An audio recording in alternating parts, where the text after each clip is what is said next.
Skill development end entrepreneurship.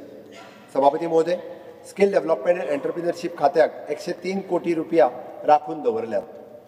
सभापती महोदय, गांवगिऱ्या वाठारांतल्या तरणाट्यांक कुशळटाय प्रशिक्षण आणि उदरगत सेवा दिवपाच्या हेतून म्हजे सरकार स्किल ऑन व्हील कार्यावळ सुरू करतली। गरजेची साधनां, तंत्रज्ञान आणि शिकोवपाची सामुग्री आशिल्ली मोबायल युनिट गोंयभरांतल्या वेगवेगळ्या सुवातींनी फिरून ही साधनां कशी हाताळप हाचे प्रशिक्षण दितले। ह्या उपक्रमा खातीर 2 कोटी रुपयाची तरतूद केल्या। सभापती महाशय, सांगपाक अभिमान दिसता की नॅशनल अप्रेंटिसशीप स्कीम अंतर्गत म्हज्या सरकारान राज्यांतल्या तरणाट्यांक अप्रेंटिसशीप ट्रेनिंग दिल्या।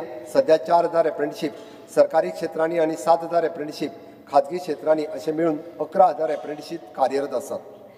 म्हज्या सरकारान राज्यांत PM इंटर्नशीप स्कीम चालीक लावपाक कटिबद्ध आसा। ह्या माध्यमांतल्यान गोंयांतलो पदवीधर तशेंच कॉलेज ड्रॉपआउट तरणाट्यांक 500 प्रतिश्ठीत कंपनींनी इंटर्नशीपच्यो संधी निर्माण जातल्यो, ताची रोजगार क्षमता वाडटली।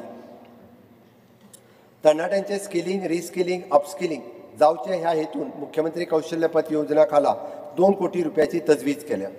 तशेंच सांजच्या वेळा सतत बायलां खातीर वेगवेगळे पार्ट टायम स्किल अभ्यासक्रम सुरू करपाचो प्रस्ताव हांव मांडटां।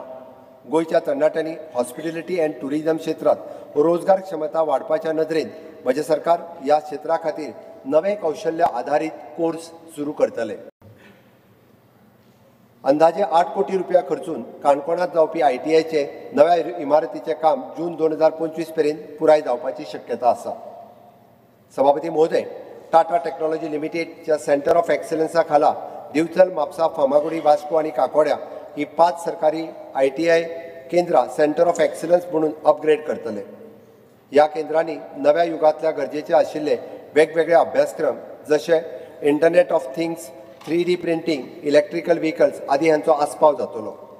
ह्या अभ्यासक्रमा खातीर बेगिनात बेगीन प्रशिक्षण सुरू जातले आणि त्या खातीर 10 कोटी रुपयाची तजवीज केल्या। सभापती महाशय, म्हजे सरकार काकोड्या गव्हर्मेंट ITI हांगासर 5 कोटी रुपया खर्चून बॅटरी इलेक्ट्रिकल व्हेकल टेक्निशियन व नव्या युगाचो अभ्यासक्रम उपलब्ध करून दिवपा खातीर नवी इमारत बांदपाची प्रक्रिया चालीक लायल्या।